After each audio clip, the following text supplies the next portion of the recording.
The United States has seized a large oil tanker off the coast of Venezuela in what officials are calling a major blow to an international sanctions-evasion network, and what Venezuela is condemning as a brazen act of high seas piracy.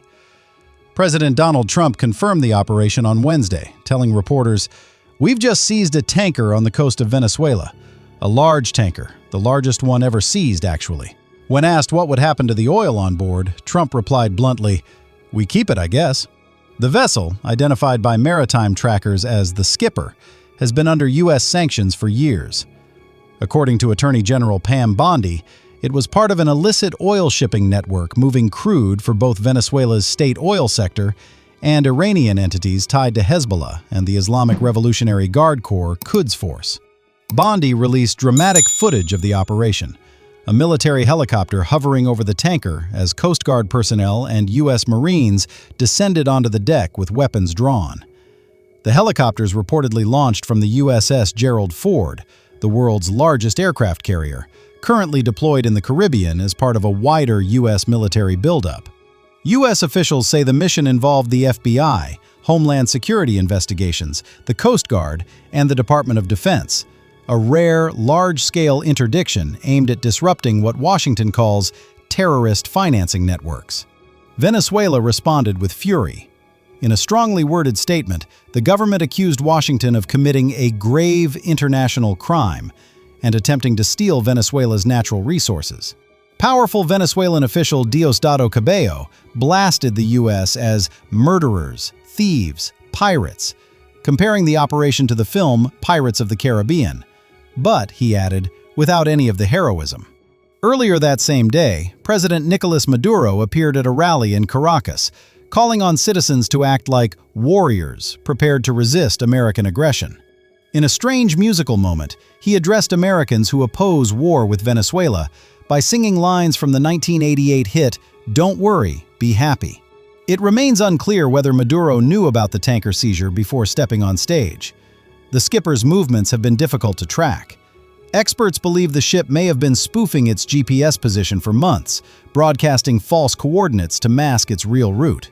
Marine traffic data shows it visited ports in Iran, Iraq, and the UAE earlier this year before appearing off Guyana's coastline.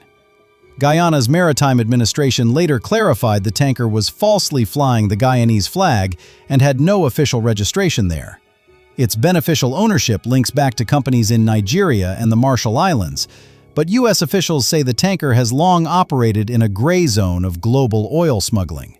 The seizure marks the latest and most dramatic step in the Trump administration's 4-month pressure campaign against Nicolas Maduro.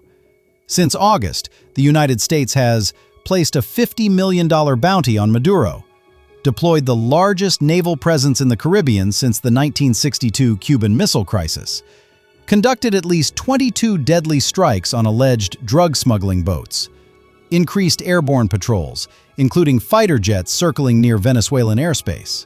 The heightened military posture has fueled speculation about possible future operations, including the idea, floated by some former U.S. advisors, of an oil blockade targeting Venezuela's last significant source of revenue.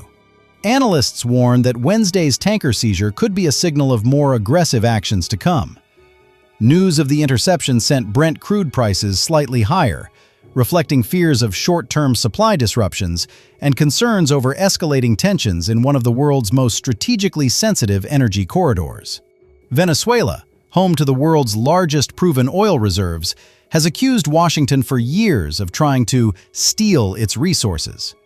The United States counters that the Maduro government uses illicit oil shipments to fund criminal organizations and maintain an authoritarian grip on power.